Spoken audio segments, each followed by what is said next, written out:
First at 9.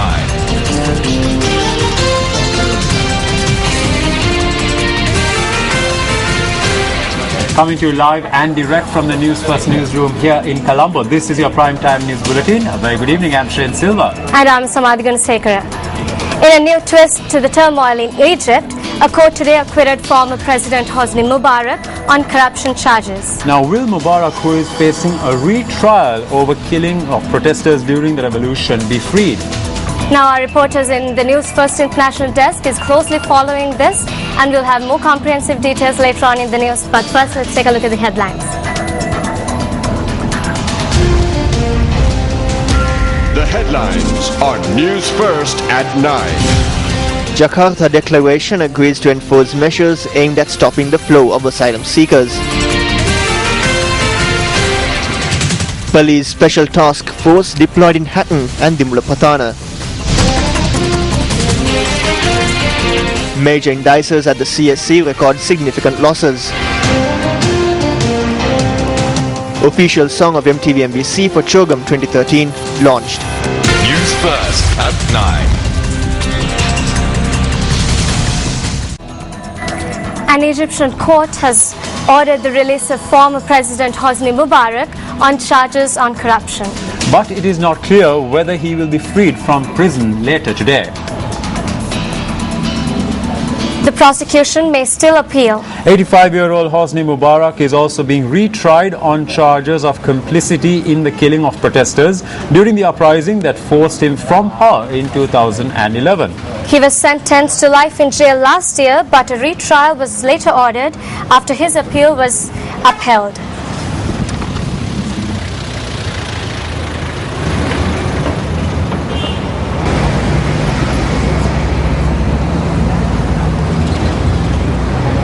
Egypt arrests two figures of the Muslim Brotherhood while trying to flee the country. According to Egyptian state media, Murad Ali, a spokesman for the Muslim Brotherhood's political party, and Safwat Hegazi, a Muslim Brotherhood activist and preacher, had been both arrested while trying to flee the country. Now our News First reporter Sasika Valander will report to us.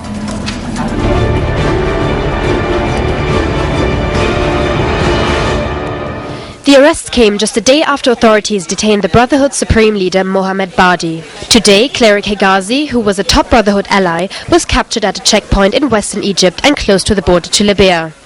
He is wanted on charges of instigating violence. He was a key speaker at the main pro-Morsi sit-in that was dispersed by security troops last Wednesday. According to a state-run news agency, Hegazi showed no resistance during his arrest and was flown to a detention center in Cairo. Also, a media advisor to the Brotherhood's political party, Murad Ali, was detained at the Cairo airport trying to flee the country. The arrests are the latest crackdown by Egypt's new military-backed leaders against the Muslim Brotherhood, and their aim is to crush the Islamist group and silence protests against the ousting of President Mohamed Morsi on July 3rd. I'm Saskia Valander for News First.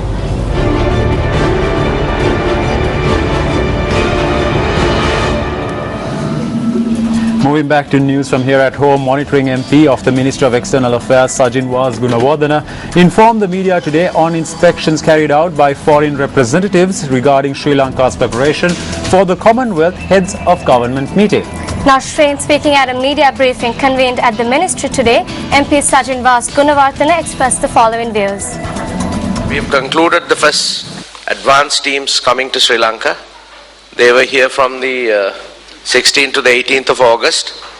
There was a total of about 16 countries that participated, exceeding 100 participants. And there was a very extensive program that was done in terms of the venues, the meetings, and the structure of the meetings, and the infrastructure facilities that are available.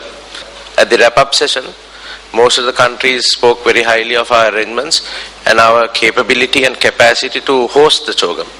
The second advance team is due here from the 23rd to the 25th of August, and we have confirmed participation of about 15 countries, and which includes about close upon again 100 participants. We are ready for Chogam. The venues are ready, the infrastructure that is needed is ready, and the human resources factor that is needed is ready, and that is something that was very evidently clear and appreciated by all the participants. Today was a very important day for MTV-MBC as the official song composed by MTV-MBC for the Commonwealth Heads of Government Meeting 2013 was launched today at Stein Studios in Ratmalana.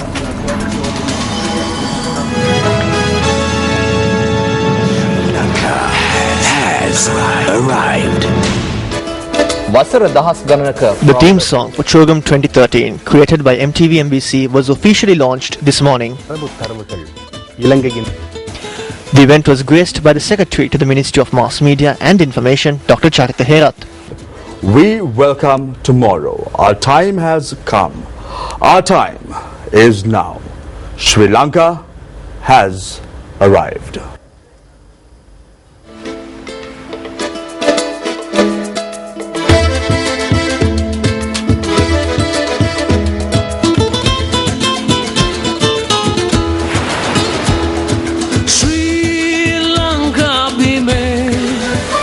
The lyrics of the song are by Sidney Chandrasekhara and the music is by veteran musician Sangeet Wickramasinghe.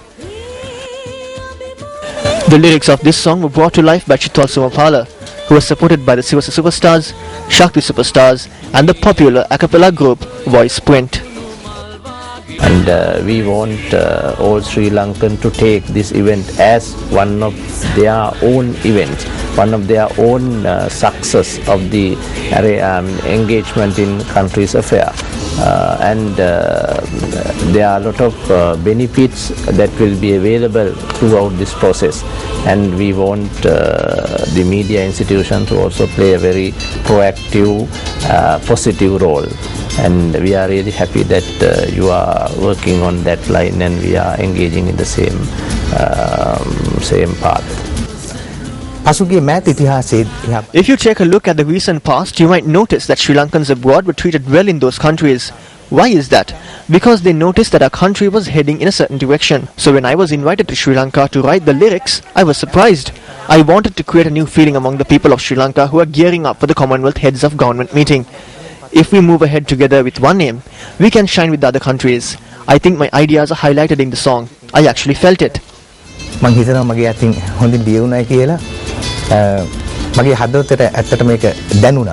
මේ රන්දීපයේ පිපුණු මල් වාගේ අපි සැවොම සුවඳයි සදා ඒ වචන පෙළි තමයි මම ආසම වචන පෙළි.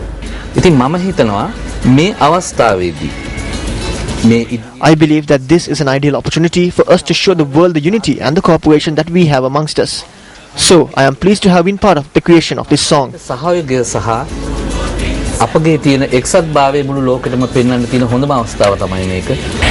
As a British citizen in an adoptive home of Sri Lanka, I'm very excited about the coming months. You know, I know how important this event is to my fellow countrymen. You know, the Commonwealth is a very significant organisation, and I feel very honoured to be part of the Sri Lankan experience in hosting it.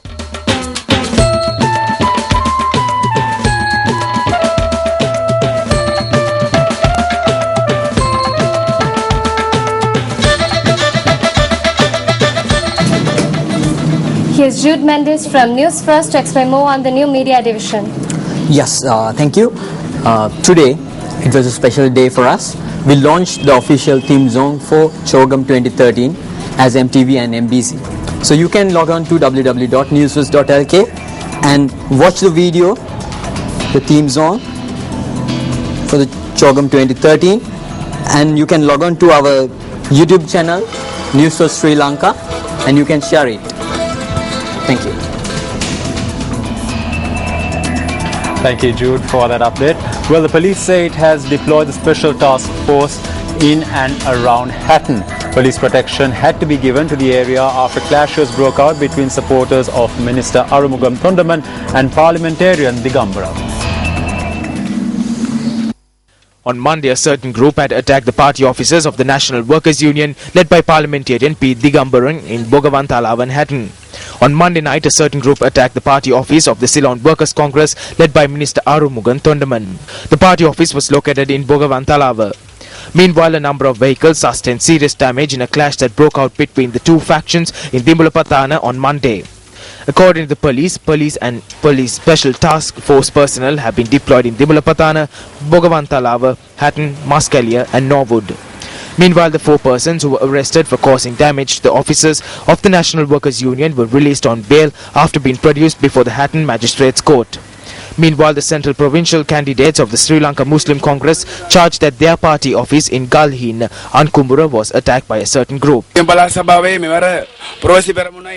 SLMC and the Citizens Front will jointly contest the Central Provincial Council election. Last evening, my party office and supporters were attacked. 2 persons have been admitted to the Ankumbura hospital.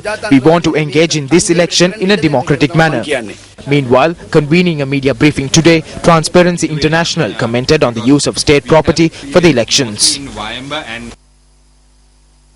Now it's so in a little grave situation because we have experienced mostly in Wayamba and central provinces that the vehicles belongs to the government, various government officers being misused by various politicians. They use these vehicles. Over 75 vehicles we have observed being misused in these 2 provinces. Indonesia's special conference on people smuggling wrapped up with 13 participating countries, including Australia, signing up to a non-binding list of measures to stop asylum seekers. Now, this Jakarta declaration includes improving conditions in countries people are fleeing from and cracking down people smuggling. The Jakarta Declaration underlined that the root causes of irregular movements in the region were complex and multidimensional, and the challenges should be addressed as a shared responsibility of the countries of origin, transit and destination. Hundreds of fatalities have occurred as scores of boats carrying thousands of migrants from Iran, Iraq, Sri Lanka and other countries have capsized in Indonesian waters en route to Australia, where asylum seekers try to obtain refugee status. In his statement to the conference, Sri Lankan Minister of Justice Rauf Hakim said that the extent to which the Sri Lankan government has acted in the area of receiving and reintegration of failed asylum seekers far transcend Sri Lanka's capacity and are done largely on humanitarian grounds. Minister Rauf Hakim adds that considering the transnational nature of people smuggling operations, no amount of action taken locally will bring about lasting solutions unless the international community comes together to implement sustained and effective measures to prevent such activities. Australia's recent agreement with Papua New Guinea to transfer boat arrivals also came up during the meeting. Well, we expect this to continue, and because the message that we are getting out to the public is that if you're setting on a course to seek asylum in Australia, you're not going to Australia, but you are coming to Papua New Guinea, and to Papua New Guinea you are welcome. If someone is willfully headed into the waters of another country, knowing that they will be breaching the law of that country, then I'm saying, hang on, the Australian taxpayer is not going to invest a fortune in looking after you, making representations, visiting you in prison.